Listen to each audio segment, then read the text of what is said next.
Well, hello, everyone. Thanks for coming over for our interfaith connection conversation today. I just want to get us into it. So I'll say welcome. Please put in the chat where you're coming in from, and I hand it over to Dr. Matt Skinner. Thanks, and thanks to everybody for being here, and for Jenny for the invitation to do this today. I'm going to briefly introduce our guest, and then we'll jump right in. Our plan is to have him and I talk for probably no more than 20 minutes. We've got 3 questions we want to talk about, and then open it up to a wider conversation with question and answer and comments, and we will see where things go. But I wanted to introduce to you the Rabbi Brad Hirschfield, who is coming to us from New York City this morning. Brad is the president of CALAL, C-L-A-L, which is the National Jewish Center for Learning and Leadership in New York. He is the author of a book called "You Don't Have to Be Wrong for Me to Be Right," which somebody on Facebook said they quote that to their partner at home, that title of that book frequently. Brad has also oversees a fellowship that has benefited Luther Seminary students and alums on a couple of trips to the Holy Land that I've been pleased to be a part of with others, and even an online course we did last fall when travel was, of course, impossible, and some of you were part of that course on the Holy Land too. Brad was my co-teacher. Most importantly, he's my friend, and I enjoy talking to him very much. And I learn from him every time we're together. So Brad, thank you for being here. It's an honor to be here. There's no possible way I can live up to that generous introduction from Dr. Skinner, but I want to thank you, Matt, and thank you, Jenny, for the hospitality. And thank all of you for being a part of this conversation. Really, it's truly an honor to be in your midst. So thank you all. All right. I want to begin then, Brad, by posing this question to you. I'm going to put it in the chat so people can see it, which is why even pursue good Christian-Jewish relationships? What motivates you, and what should motivate all Christians and Jews? So, wow. Well, I'm going to now speak for all Christians and Jews. So part of my answer will be in hopefully helping you to appreciate that that is a role in which neither I nor I believe anyone should ever be in, right? I think we tend to speak about we's and us's and they's and them's. And one of my first responses is that whether in general, but especially in relationships across religious or political or other kinds of often deeply divisive boundaries, is we should all try and speak as much as possible in the first person singular. I. Why am I here? Why am I actually not joking around when I talk about the deep gratitude I feel for being with all of you, and for hopefully having the opportunity to learn not just with, but from all of you? I'm not here simply because I think, the world needs one more conversation between Jews and Christians, though I think that's a beautiful thing. Though my experience is that most of the people who think it's a beautiful thing are having those conversations anyway, so it's probably not that big a deal. And the people who don't think it's so important don't have them.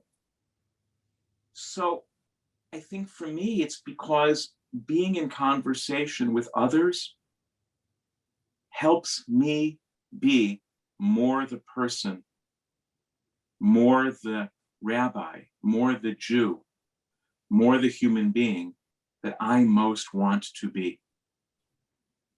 Part of my being who I feel I am called to be includes being in conversation with others.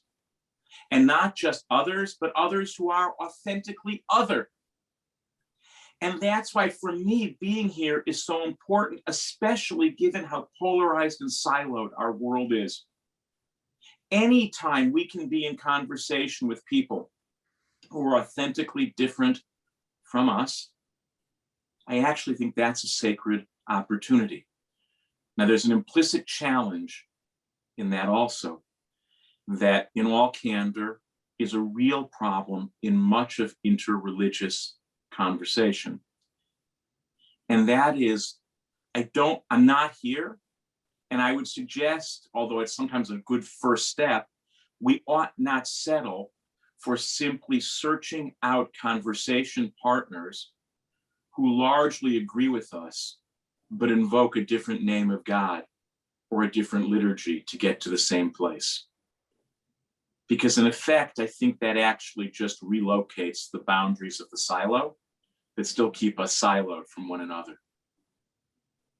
I think the real mandate is to search out partners with whom we don't agree about many substantive things, but we actually feel we will be a better version of who we most want to be in the world if we are in conversation with those very people.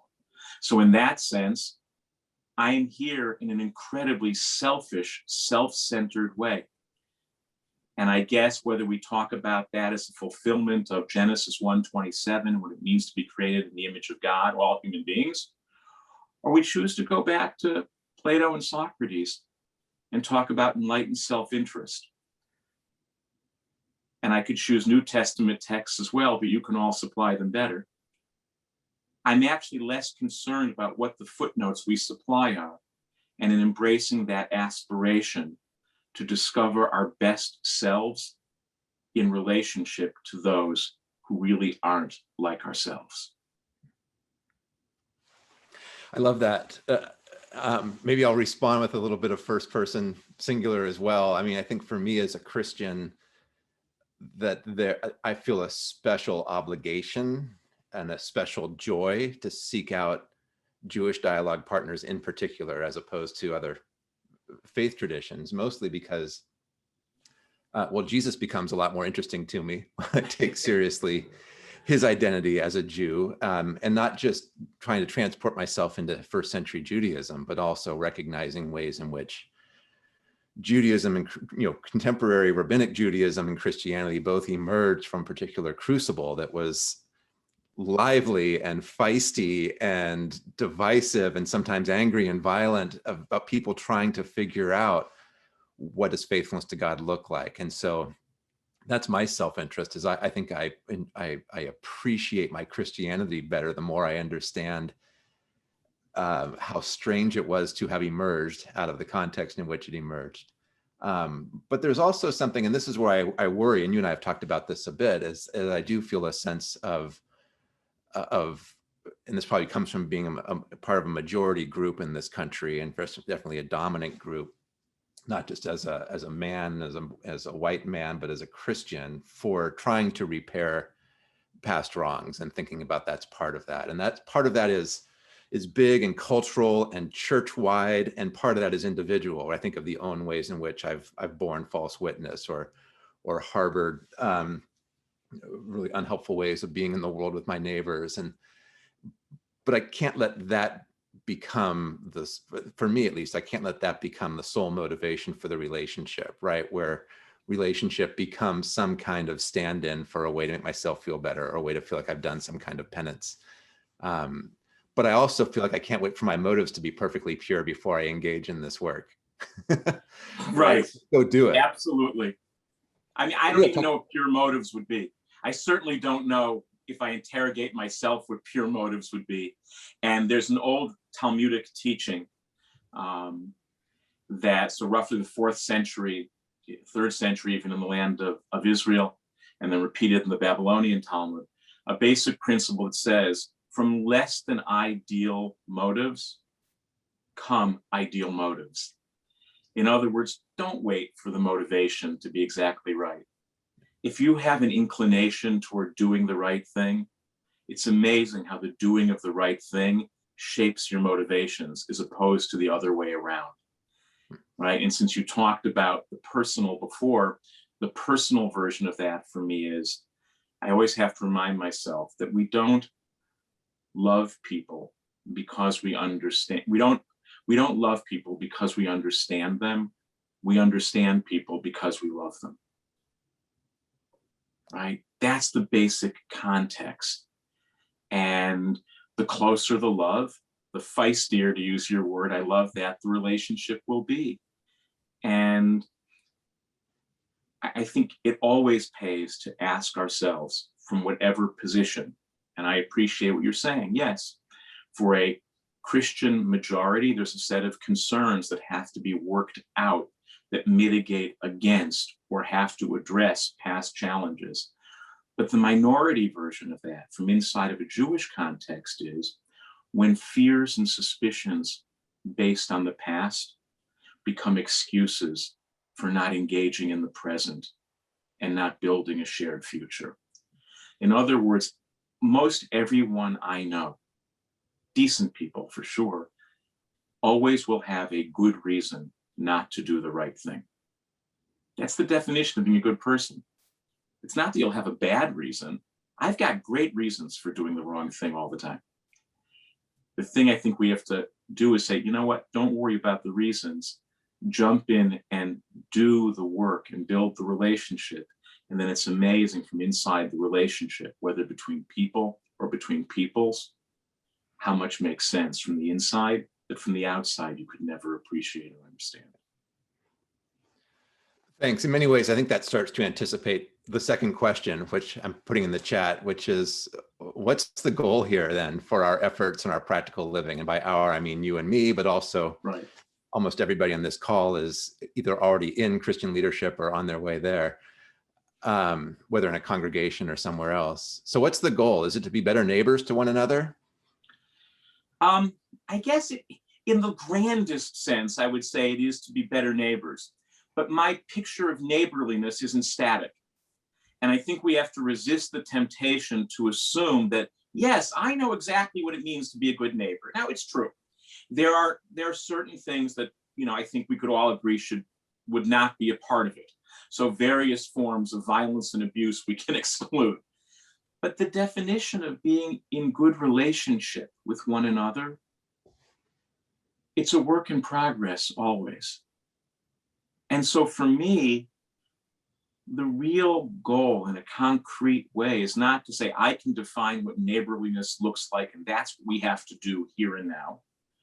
It's much more, how can we harvest from our own traditions and from our traditions and conversation with one another the spiritual and intellectual tools we need for being in relationship.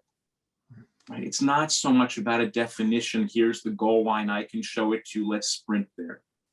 As much as it is, can we equip ourselves with the tools and the mindset and the heart set to be in this together for the long haul? There will be bumps. There will be breakdowns. I'm much less concerned in that sense about figuring out where we agree and much more interested in figuring out what happens when we don't. Can we work it out short of anger and hostility and violence? It's not about covering up the bumps in the road. If you want to use a car metaphor, which is funny for me to do because I'm so not a car person, it's about getting better shock absorbers on the vehicle so we can roll through those bumps more healthfully and more wisely and more ethically and more lovingly. Is that a this is now a follow-up question, which I didn't warn you about in advance. Is that a theological state of mind? Is that an ethical virtue to be more, like, you're not saying just to be more tolerant? No. You're saying no, something I don't like the word tolerance at all. And I think you and I have talked about this. And here's the reason I don't. Imagine if I got here today and said, so here's my goal. Forget religion for a second. My goal for America is that Black folks and white folks should tolerate each other better. What kind of goal is that? It's so far short of where I think probably we all feel called to be. So is it ethical? Is it theological? Yes. I think for me, it's very hard to disentangle those. I think that that's a whole other conversation for another time. What do we do when we have gaps or we feel we have gaps between the theologies we hold dear and the ethics we hold dear? But yeah, it's a much larger aspiration. And for me, the theological roots of it are simple. I believe in an infinite God. And once I believe in an infinite God, and I'll go further, I believe that God's revelation is the infinite gift of that infinite God. So how could there be only one way to understand that which is infinite? And so that's where, and this is where we get into terms like covenant and things like that, that I believe we are more who we are meant to be in relationship with others, and in fact cannot be all that we are called to be without being in relationship with others. So yeah, it's about a lot more than tolerance. Though I admit, given the state of the world today, if we could go out and simply help people to be a touch more tolerant, it's not a bad goal. But given the lives that we on this call are called to, I think that may be part of our work, but we have to know that our eye is on a much bigger prize. Well, that's one of the reasons I love having theological conversations with you and actually working with biblical texts together with you, because this is where all that starts to come out, because it's right, doing biblical interpretation with others is partly about what do you know already? Like what tools have you been trained to use? What knowledge have you been told to bring to the conversation? But sometimes when those methods or those assumptions don't line up, you have to begin with, what do you see here in this text? Right. And then that becomes really interesting to start to pull that out. And then you start to pull out questions of what has your tradition taught you? And those are generally about what's your theological vision. And that's what I find. Obviously, wars have been fought over those things. But I find that just a delightful place to begin. And I want to use this word carefully, but it's playful. But it's also just about curiosity, right? Why do you think that? What's taught you to think that way? What's at stake and why you think that way? And that's, for me, just a really important ground out of which the more ethical worries and behavioral things we need to tend to flow. But. Yeah, I think that that's tool number one, is the cultivation of curiosity. Mm-hmm. And I'll go further. It's the cultivation of curiosity even about that which we deem transgressive. Forget just different. But short of someone doing actual violence to us, I will always choose to lift up, and believe me, it's hard. I fail every day. I want to be completely transparent. It's hard. But cultivating curiosity, genuine curiosity, even in the face of that which we find transgressive, is tool number one. And the way I know that I'm living up to that standard is when I'm being surprised by what I learn. When I walk away from an experience and go, wow, that is really different than what I thought. I may even be unsettled by what I've learned. But my experience is that it's the willingness to be unsettled about that which we hold most dear that is the ethical corrective that allows us to hold things really dear, to be really passionately and deeply committed to that which we hold most sacred. And the reason that doesn't become dangerously fanatical is we say, yes, I really am that committed. And I'm genuinely curious about what's beyond those commitments, because even over there, they have some things to teach me. Thanks. I'm going to move to the third question because we're running short on time and we need to open it up.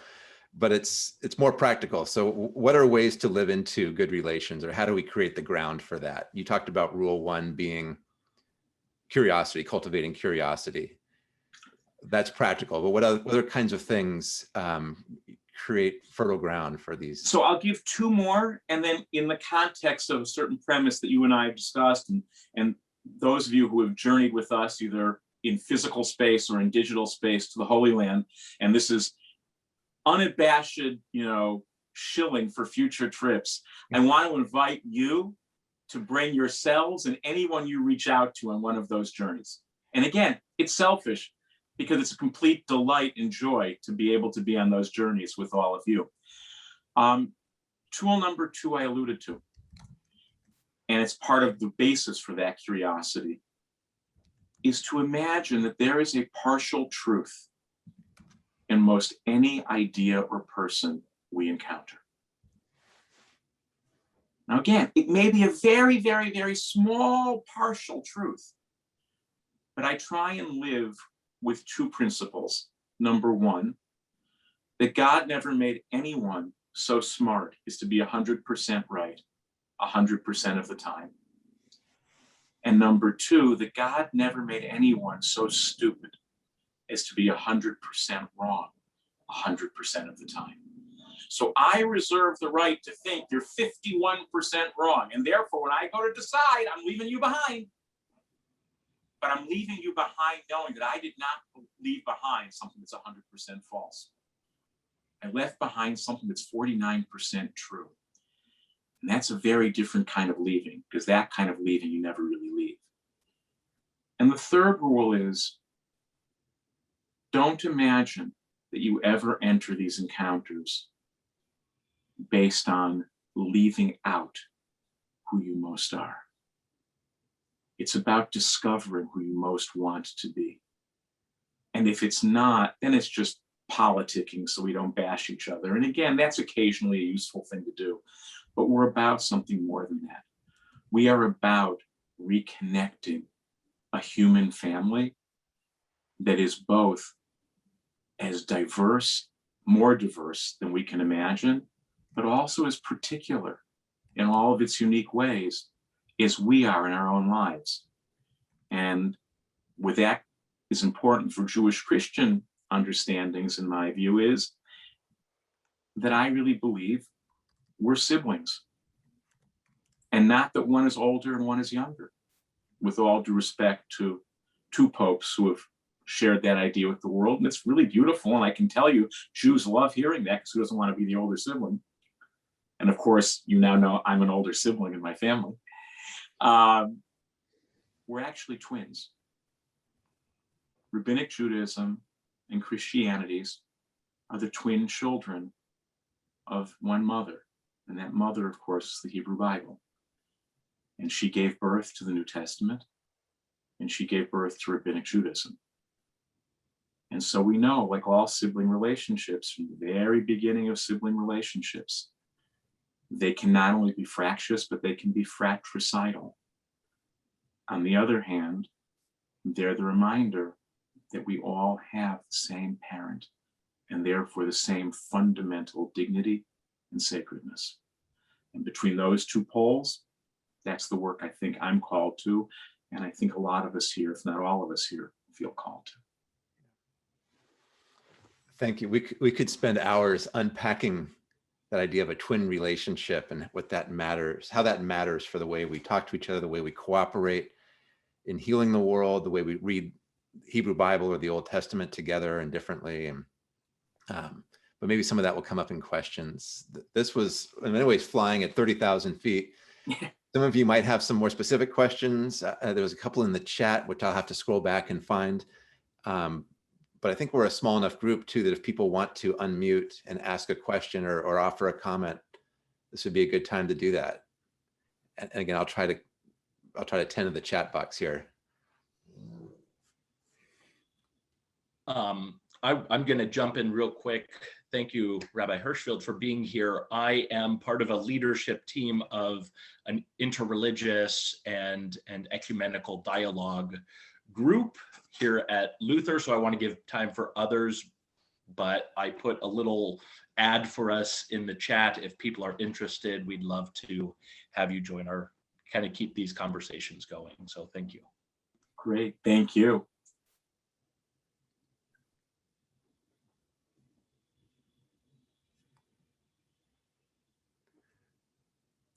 So, Brad, we had a question. Oh, go ahead. Oh, sorry, Rabbi. Matt. Go ahead, Dr. Steph. Matt. I was thinking as you were talking, I think interreligiality, sometimes it just has so much conflict. And as you were talking, Isaiah 2:1-5 came to my head about turning swords into plowshares. And I'm wondering if you would speak to that peace that God offers us as various nations, right? So I don't know. I just love hearing your take on biblical scripture interpretation versus what we've been taught. And I'm wondering if you could speak to how we can work together. And that scripture just popped in my head. You don't have to talk about it specifically, but yeah. So, and we could explore most any scripture together. And I know that I would be the richer and the wiser for doing it. What's always striking to me about that particular passage is that we attach to the idea of beating, swords into plowshares and think, wow, that's great. But it takes a lot of beating, right? Part of that image is that I don't think it's a smooth and easy path to getting there. The reworking of swords into plowshares isn't easy. And I think it's about much more than passivity or pacifism, which is not something we're going to explore here because that would take us way in other directions. But when I look at that image of beating a sword into a plowshare, yeah, I embrace the move from swords to plowshares, but I also think it's not accidental that it doesn't happen simply miraculously. It takes pounding. And what I will tell you is that by and large, we tend to give ourselves, and I'm including me in this, credit for being the ones pounding swords into plowshares and always imagining that others are the ones who are still attached to their swords. But once you know that the move from sword to plowshare takes beating, it means it's not that they're all equal, but we're probably doing a fair amount of our own beating in our own ways also. And it would be really helpful, I think, for us to appreciate the ways in which, in the pursuit of really beautiful goals, on the one hand, some hard work is necessary, but it's not just someone else's hard work to do so they can be more like us. It's the work we have to do on ourselves because of how easy it is to become intoxicated with pursuing really lofty goals. Brad, there was a question in the chat. I'll take a first swing at the answer, and then I want to hear what you have to say. But it was, what advice would you give to developing Christian preachers about avoiding anti-Semitism in their preaching? I would an easy one. Yeah, right. I would start with one thing is to devote yourself to continued study, because the truth is we know more. By we, I mean the world knows more about the Judaism of Jesus' day today than it did 100 years ago. We better understand, and this is true for Christians and Jews, I believe. You'll correct me if I'm wrong, I'm sure. Yeah. That we understand what first century Judaism was like better today than we did 100 years ago, probably better than we did 50 years ago, maybe better than we did 20 years ago. It doesn't mean we've got it right, but we understand it much better. And so a lot of the old caricatures are falling away, which requires us to rethink how Jesus appeared in his day, which doesn't mean you can't trust anything over the age of 30. It does mean— I sure hope not. Yeah. It means you want to be really careful and commit yourself to continue to do that.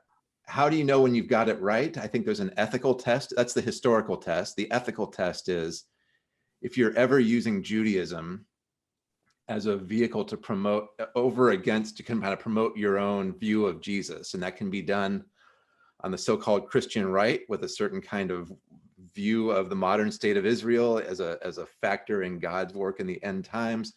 That can be done in more mainline traditions where to make Jesus look more of a social radical, you paint Judaism as more of a bigoted backwater kind of religion. It happens all over the place. That's the ethical test.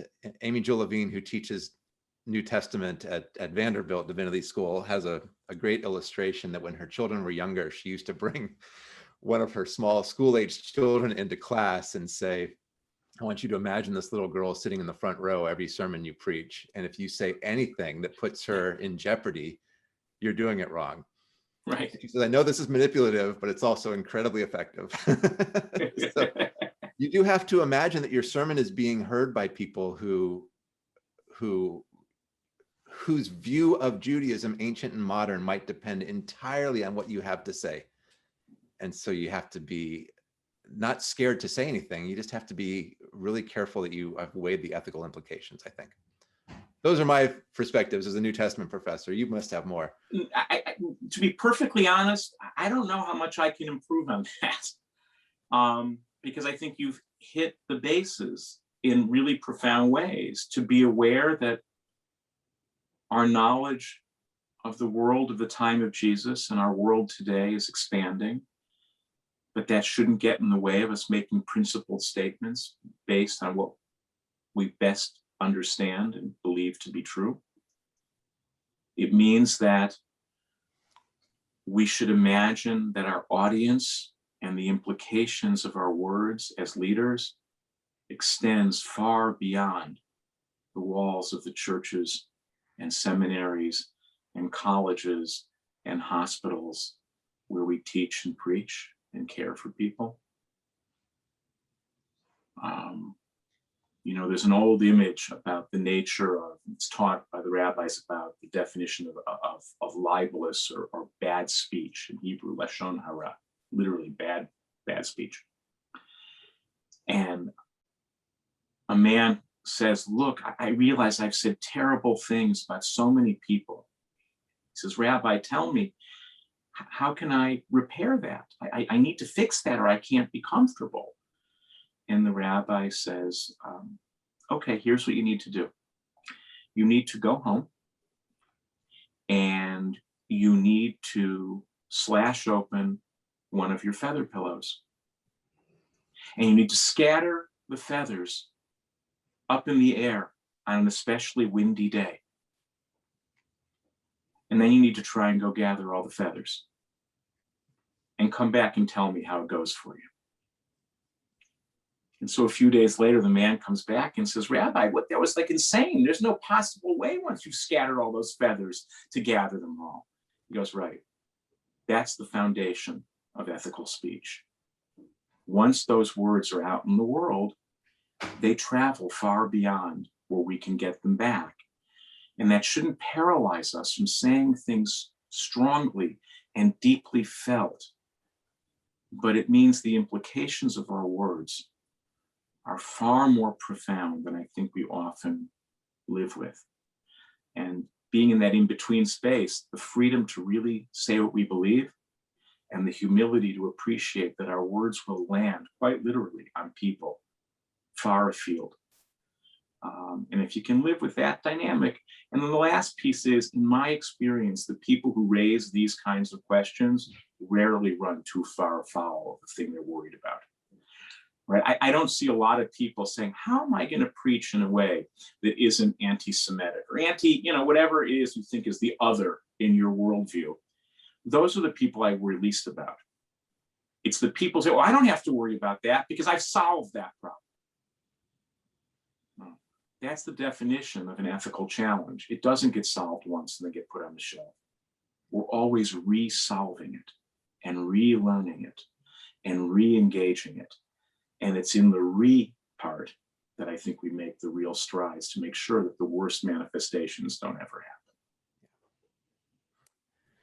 happen. Thank you. Pastor Jenny has a question, and then I see another one from Nathan in the chat, which I'll get to. Thanks. And this is for you, Dr. Skinner, and Rabbi Brad. If you've got opinions, I welcome that as well. It's a practical question.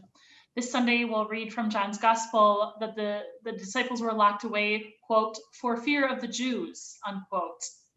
What do we do with that? That just seems like problematic language. I've heard some retranslate it for out of fear of the Judeans. I mean, what wisdom when the text itself is holding this word that grates against the hope for relationship and care? You want to begin with that one? Or you want me to? You're the professor of New Testament. I mean, I have some things to say about it, but you spend a lot more time in Greek. I spend more time in Hebrew and Aramaic. Yeah, my Greek is not what it once was. You're the guest. God help me, literally. Yeah, let me back this up a little bit, just to make sure people know. So if you don't know, the Gospel of John in particular describes the Jews as the antagonists of the story. The book of Acts does similar things in different places. There are other texts as well that seem to paint Judaism as the enemies, the church as the heroes, and look out for the Jews. A lot of that has to do with when those books were written, when we believe church and synagogue had started to go their separate ways. Hard to date this, it depends on where, roughly between the years 70 and 100. The nice term for that is the parting of the ways, which probably should be retired. But so what do you do with that? Some have said that the Greek word there could also be translated the Judeans, which would make this more particular, that we're not talking about all Jews, we're talking about perhaps the elite slice of temple-based aristocracy in Jerusalem. There are some people, in fact, Josh and I, Brad and I have a shared friend named Josh, who isn't sure there are people called Jews in the first century. I tend to disagree. We have other sources that do describe people referring to themselves as Jews, not necessarily Judeans, but Jews in the first century. Certainly in the second century, third century, definitely. My worry about changing those translations to Judeans is you start to then erase Jewish people out of the first century, and it starts to look like Christianity came into being out of nothing or without a strong connection to its, what I would call Old Testament roots. So I personally don't like that decision to translate that the Judeans. So if you're going to keep it the Jews, now you're stuck with the problem where 2,000 years later, all the specters of anti-Semitism come to the fore when you read that text. So you could change it and read it as the Jewish leaders, or I would say every time that shows up in a text that you read in church, that your sermon, I think, is obliged to parse it, to give some explanation of where that comes from.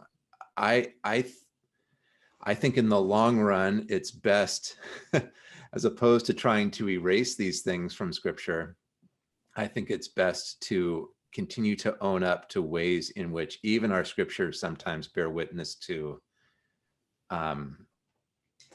Christianity's, sorry, my dog woke up, Christianity's practice of othering people and sometimes vilifying Jews for the sake of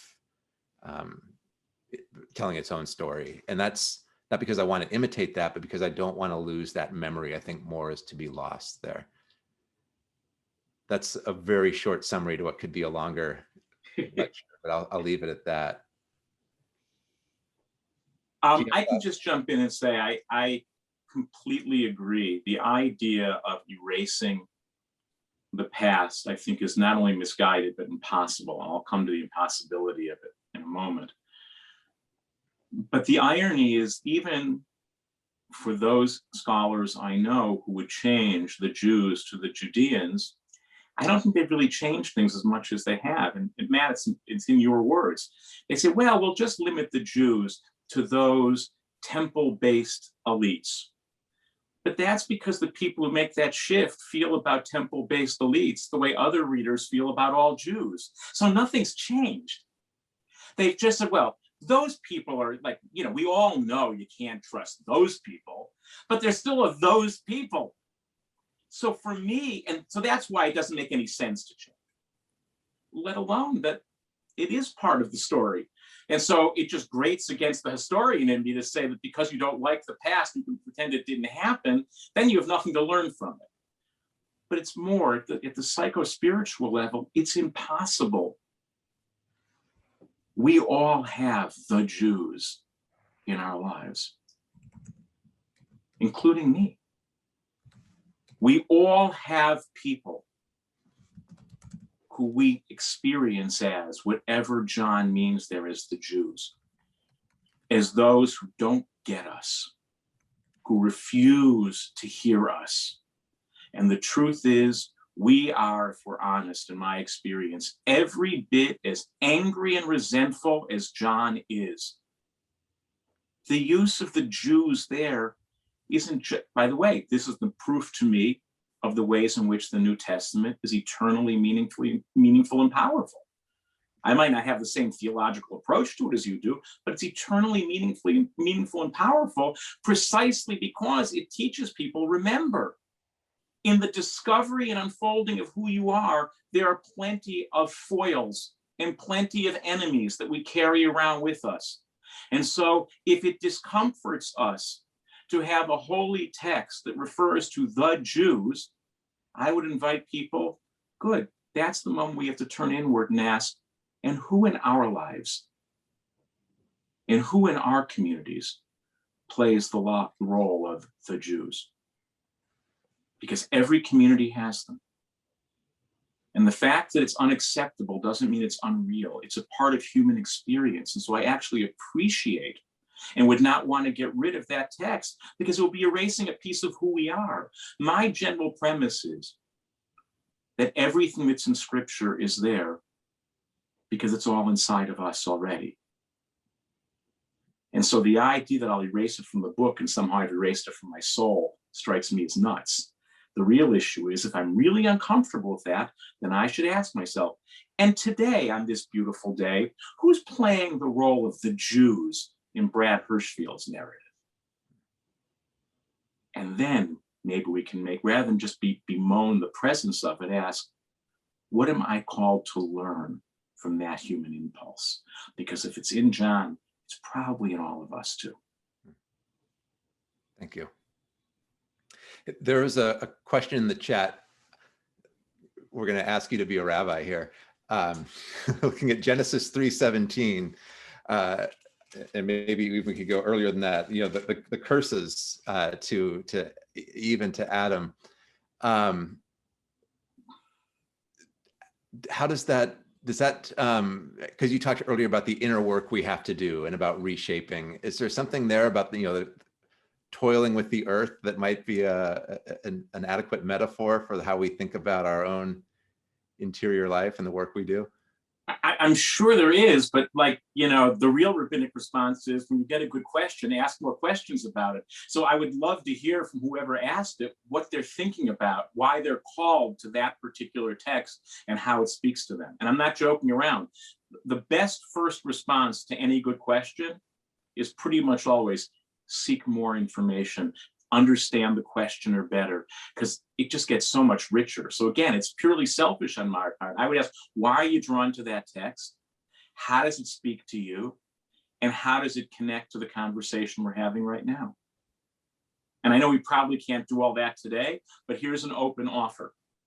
Whoever asked it, I'm genuinely interested in your answers to those questions, whether you share them by email or Reverend Jenny or Matt will get us together and give you a phone number or whatever it is, and we'll continue the conversation. Either way, I see Nathan, he's driving, so I don't know if he wants to, out himself or not, but. Well, I'm not driving. That'd be pretty reckless, but I was gonna record a YouTube in my car about the way things are in the world later once we're off of here, but I'm just kidding. No, what I was thinking about was, what does that passage mean in an era of, there's a lot of ways we've figured out agriculture and some of the things that were real struggles for early agrarian societies. But then I think it was last week I was thinking about, what if that is one way to view that as the work I need to do in myself, the weeds I have to pull. And when you were saying swords into plowshares from Isaiah 2, there's still beating involved, and there's a lot of work to do that. So I guess that's where my question came from, is, has it lost meaning in, at least for in the developed world where you have a lot of agriculture kind of figured out in some ways?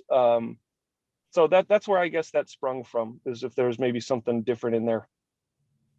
I think that's great. It is really, Nathan, a much longer conversation. Now I know it's you, it makes it all the richer because you are one of the people I've had the privilege of journeying with. I think that there is always rich discovery to be found in experiencing a narrative text as both its own narrative and also metaphorically. But I also think that there's plenty about figuring out the physical planet, that while I wouldn't want to live thousands of years ago, I think we've got a long way to go and much to still understand and understand better. And so I think it's kind of yes and, it's not either or. I think that there is still plenty to do to figure out how to properly and well cultivate this planet of ours. And even I said, even as I embrace how much better for at least much of the planet things have gotten, but we're clearly not there yet. And also that it's a very rich and powerful metaphor to think of ourselves as trying to cultivate the soil of our souls to get back to Eden.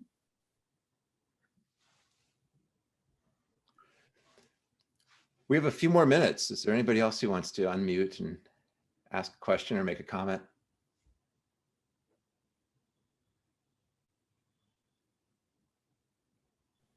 Well, Rabbi Hirschfield. Please. Yeah. First of all, I just want to say just a profound thank you. And particularly, I just want to mark that today is Holocaust Remembrance Day in America. And I just want to thank you for your how you spoke about the Gospel of John and how we can kind of redeem some of the language that has been damaging. So thank you. It's you know, in the context of that, it's weird to say pleasure, but here's the thing. There is something for me profoundly redemptive, really nothing less than redemptive, about this being a part of my Holocaust Remembrance Day observance. Because if I know anything, if 75, 80 years ago, this had been more the norm, I don't know what would have happened, but it wouldn't have been as bad as it was. And so this is a part of the blessing of being able to remember the past without being imprisoned by the past.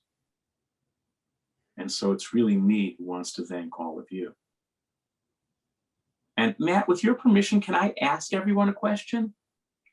You're our guest. You can do whatever you want. Oh, you know me well enough to never say that to me. I'll just remind you of the clock. That's all I'm going to do. No, it's on your clock. I'm really curious if any of you heard anything that surprised you, or more important than heard anything, because that's too much about me, if you felt or thought anything that surprised you in the midst of this conversation. And if you're willing to share it, I would just be so grateful. Well, I just want to lift up your story of the feathers and just say that that was not the first. And if I cry, it's because a dear friend told me that story. And last night I was with her and her Temple Israel on their Remembrance Day. So thank you for sharing that story. You're very welcome. What really stood out to me today, hi, I'm Lourdes, was the idea of rabbinic Judaism and Christianity being twins rather than being, you know, an older or younger sibling. I really felt that without a name. In my experiences with friends of mine who invited me into their synagogue just to be, because we were friends. One dear friend of mine who has since passed away. I mean, she invited my family in to participate in you know, Shabbat services and High Holy Days. Her son's bar mitzvah, and there was just really a feeling of kinship that I felt with this kind of invitation into family, of being hosted by my friend, and in the involvement with the services and singing along with liturgy. I was actually part of the High Holy Days choir as well. It really brought that feeling of kinship as I thought about, you know, singing the prayers and singing the psalms, and like our liturgical worship that we have as Christians, and hearing the words that were being said, you know, listening to the translations, and all of it really felt like brotherhood. Like siblings. and it gave me a taste of what it could mean to actually listen to one another rather than, you know, argue. I don't know. It's just profound to hear you put it that way, that we are twins rather than one coming before the other. Great. Thank you.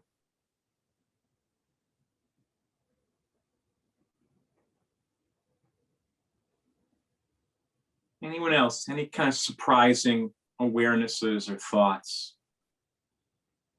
that arose?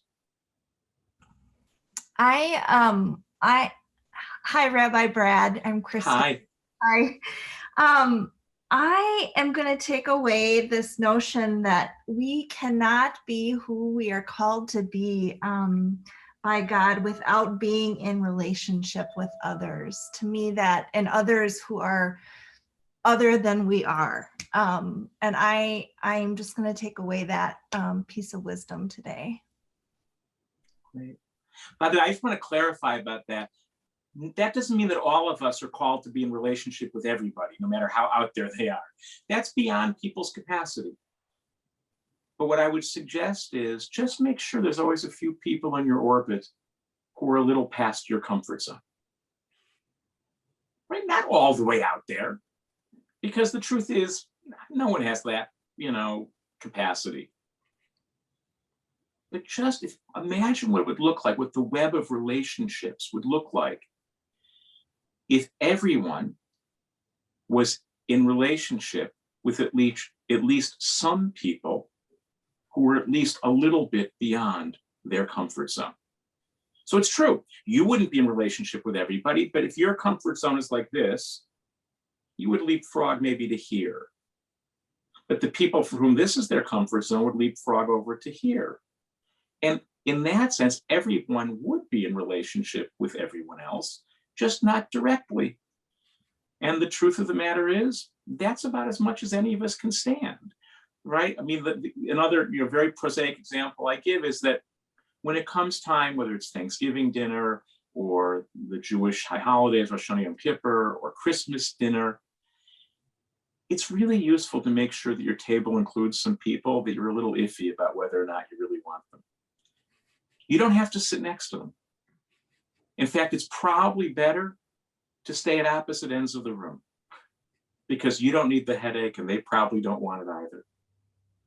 But there is something about having them at your table which is a game changer, both for them and for you. With no false pretense of, oh, now we love each other and everything's going to be great. No, they were a pain in the tush before they came, and they're going to be a pain in the tush after, and hopefully they won't be too bad during. But what you can never unfeel or unremember or unforget is that you did have them at your table. You did share that meal. You did share that celebration. So I'm a big believer in creating experiences. And kind of comes back, Matt, where you asked at the very beginning about motives. Right? It's not a perfection deal. It's a step by step and an ever widening of the circle, knowing full well that no one's circle embraces everything. I mean, I believe that there is one who does that, and that one is the one. Whether you know that one is one or three who is one, I don't care. We humans are left to try and just keep widening that circle in an ever approximating approach to that. And if we did that, I guarantee you we're going to leave this world a whole lot better off than we found it. We are a little bit past our promised time, so I just want to give permission to people who want to or need to leave to feel free to do that. You don't need my permission, but sometimes people like that. I also don't know, Brad, your schedule, if you're willing to stick around for a few more minutes, if there's... Happily. I just want to add again my gratitude to all of you for joining this, especially on this day, but on any day, because this is selfishly the work I feel called to, and arrogantly the work I think the world needs. So thank you for being such wonderful partners in it. I have a question. Is that okay? Just sure. Hi, Rabbi. My name is Esther Sianipar. I'm originally from Indonesia. Thank you for sharing your thoughts and your ministry. I just have a question about the issue of Israel and Palestinians. How do you see Please. that? How do you see that when you mentioning, you're talking and very passionately about infinite God? Um, how do we, how do you resonate with that, especially with this long time issue? And it also reflected upon different denominations and also nations, including my country, that we don't have any relationship with Israel because Israel does not support Palestinian. So this would be its own whole, not just session, but year of work. But I'll give you two quick responses, and if it stimulates more conversation later, that's great.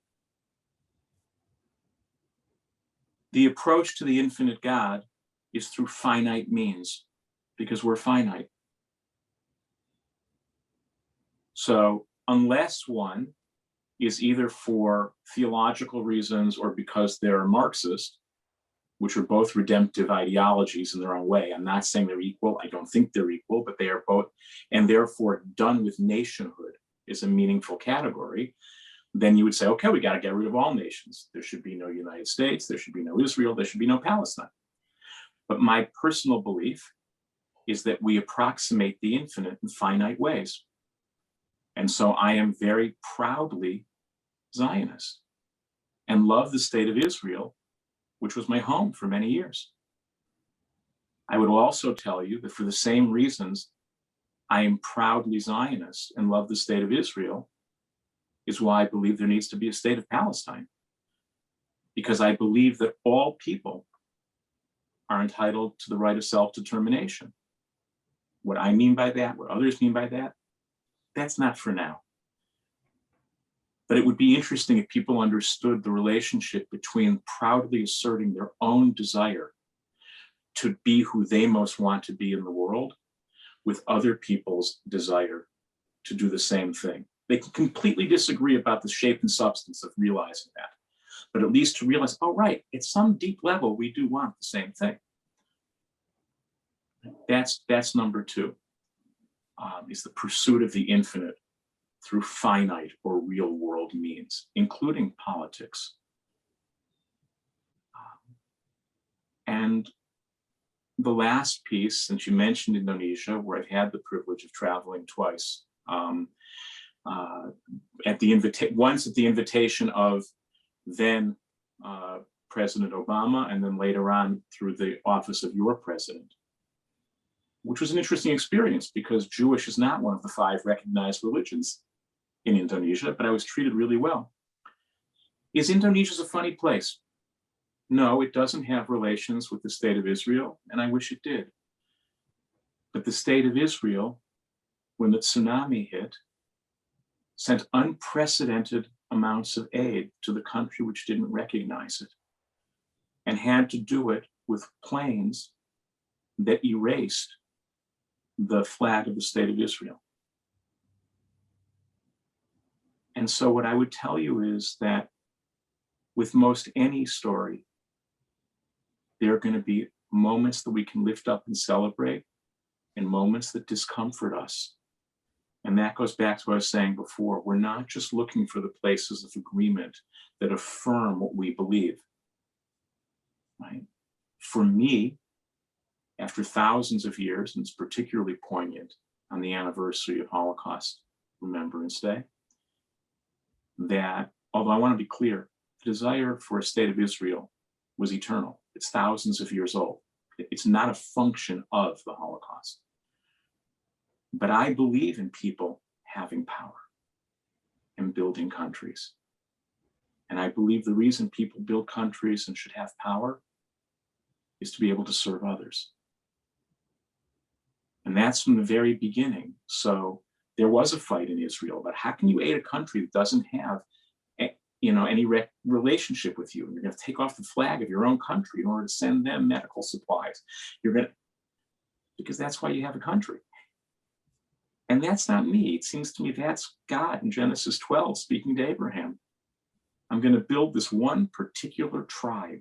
And from that particular tribe will come a nation. And it's so tribalist that it's genetic. It's not even clear what the faith parameters are. It's genetic. And yet what's the blessing? You will be a blessing to other nations. My experience is that people who know we have to be blessings to others are often afraid of embracing their own power. And the people who embrace power think it's only for themselves. It seems to me the real interesting conversation is, what does it mean to arrogate power to your particular tribe or nation or faith or cause, so that you can not only be a blessing to those who are part of your nation or your state or your cause, but at least begin to be a blessing to people who are outside its parameters.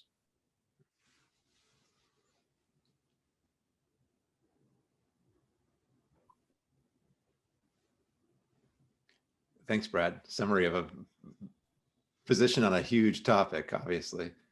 Yeah. Thank you. Thank you. Thanks, Esther.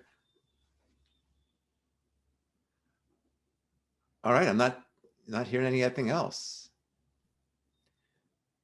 This is great. If you had a question you didn't want to ask or anything like that, you can feel free to email me and I can pass it along to Brad, who may or may not respond to you. No. Here, I want to say in front of witnesses, I will respond. And if it's especially urgent, I encourage you to say, this one is really personally urgent. If it's not, it may take me a week, but I will respond. That's the very least I can do by way of recognizing the incredible generosity and hospitality that you've all shown me and one another in this conversation.